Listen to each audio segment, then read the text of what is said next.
stop. Right. In all these previous videos we've been, like prepping the horse, prepping it to get its mind right, prepping it that we can move its feet.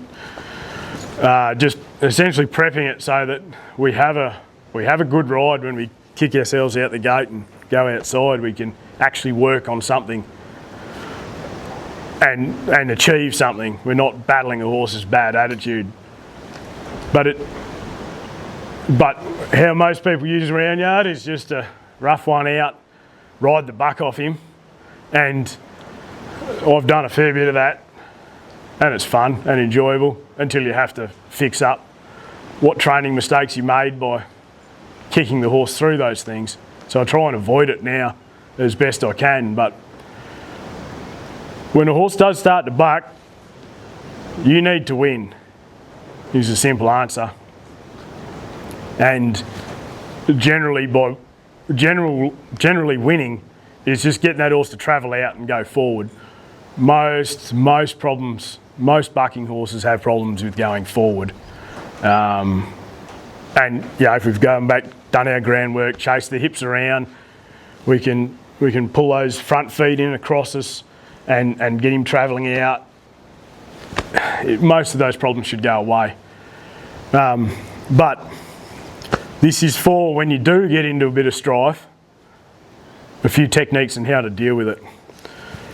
Right, so this is where hopefully you've spent enough time with your irresistible aid, being that inside rein, inside leg, being able to kick those horses' hips around, disengage the hindquarters if you will. Right, this is where the irresistible aid comes into its own, and we've done it by kicking in the round yard, putting the horse's nose on the rail, kicking his hips to the middle, right?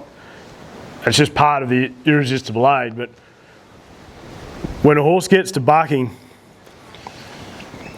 he's generally got a stiff body, right? It's just stiffness and that coming out of the horse. So he will be straight. The horse cannot buck when he's bent unless he's been taught to by you half bending him and falling off and doing that repeatedly. So if we can, we need to get to so that we can bend this horse and untrack his feet, and then that will temporarily stop him bucking, and then we can try and bend him back the other way, get control of him and go again. So a few like rules if you are going to ride a bucking horse. They never do it out of the blue. It's always an accumulation.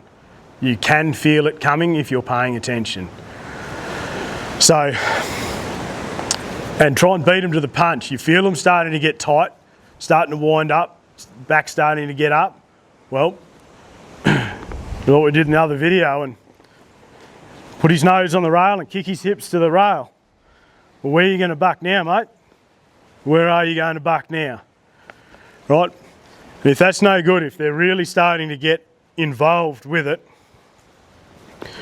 because what we want to do is get this horse going forward. So if he gets tight and goes to blow up, we'll kick him into the rail, but we're not going to get him to stop. So we're going to try and get him travelling back out again the same way. And then as soon as he gets tight again, just kick him, put his hips to the middle, but don't stop him. Because we want to just try and chase him forward and out, but we don't just want to sit here and be a passenger and hope it all works out. The best defence is offence, so we almost need to attack's not quite the right word, but we need to be more attacking, a bit more aggressive, and try and unkink this horse rather than just sit here and hope for the best. Right. So with it, if you feel a horse about to get tight, don't get caught by surprise. Hide your jeans pockets like we talked about. Get your jeans pockets and sit right on them under here like this. And then the most important thing is that we leave our hands and feet free to start working independently. Right? So if that horse goes to bog his head and buck, like I always like kicking him to the rail, reach down and try and lift his head up, so to try and break that strength that horse has got by being straight.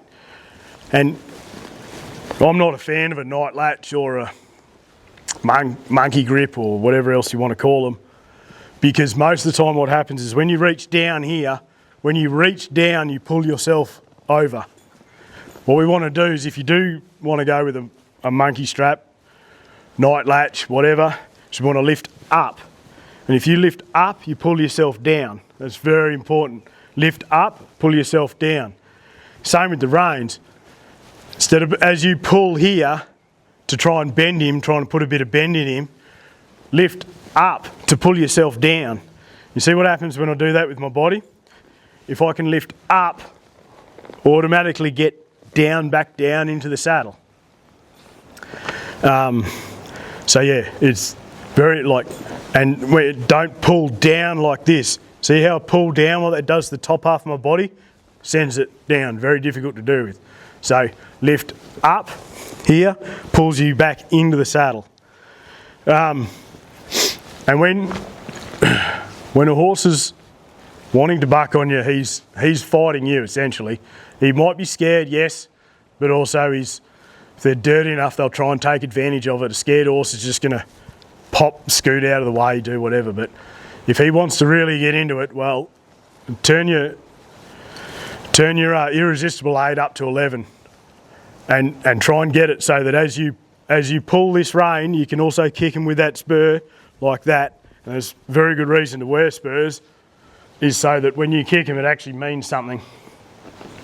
But yeah, so it's always lift up, pull yourself back in the saddle, and then use your inside leg. No one's ever going to accuse you of not riding neat enough when you've ridden a bucking horse. All they're going to do is say, well done for getting that one rode. So you don't have to worry about being neat, just stay on. And when you are going, if you kick them with both legs, all you're going to do is send them forward again in a straight line. So what we want to do is, as we bend them, we kick them with one leg, preferably we're bending them that way. And then as we get going here again, we kick them back the other way. And kick them back the other way, kick them back the other way, and try and chase them out and get them going forward. And it's to break that brace in their body so that they can't brace against you and be stiff and get that plunge up and down going. So yeah, hide your jeans pockets and beat them to the buck, right? So let's say this horse is about to get all squirrely here and he's like starting to get tight. No, mate, no. Even if you don't get a stop, we're not kicking their hips to a stop here. All we're doing is kicking their hips around so they can't go to town on us. Kick the hips, ride them out.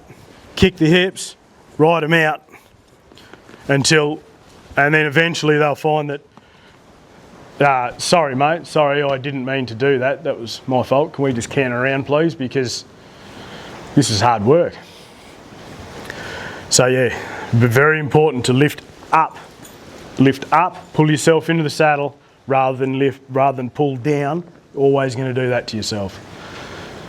Yep. Right, so when we're travelling around the yard, we want a little bit of bow into our circle. Right, so we can sort of just see his eye, so we've got a little bit of bow the way that he's travelling.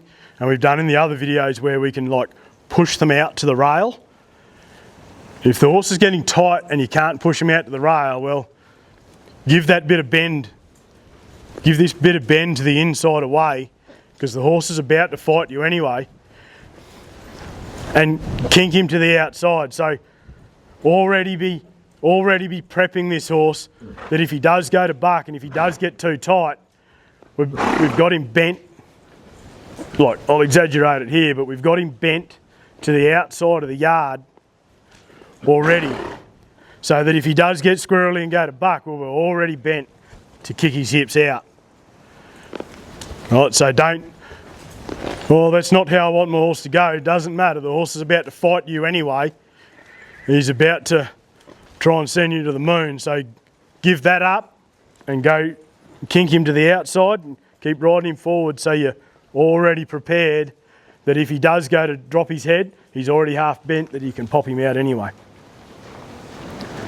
I think I shagged that by being that next to the post, didn't I? No, it's actually all right. Yep, when you're ready. Right, so helmets. I've had a mate of mine saying like, oh, this horse scares me a bit, so it's the only horse I wear a helmet on. Well, yeah, cool. Makes you more confident. Good, eh? But you've got to remember that helmets can only save your life. They will not keep you safe.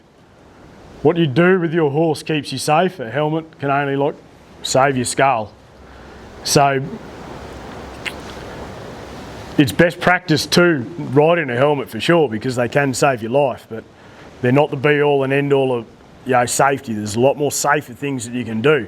Preparing your horse, riding in an appropriate saddle, having your horse, mouthed up properly and prepped, and just all this stuff we've talked about prior in this video series.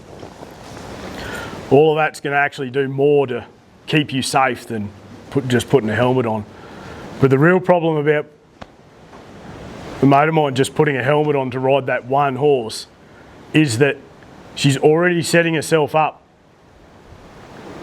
to that the horse is going to be bad behaved. So she's going in there, putting a helmet on, and she's more defensive, more timid, less confident, and she's going to make less decisions about what she wants that horse to do because she's afraid of it. Whereas if you're scared of a horse, you actually need to fake it till you make it, if you need to. Up the level of decision making. The horse doesn't know or care whether you're wearing a helmet or not, but you have to make sure that if you do put a helmet on, that you're not relying on it for your safety. Your horsemanship needs to be your safety. The helmet's just going to save your life. Thank you for watching. I hope you gained something from it.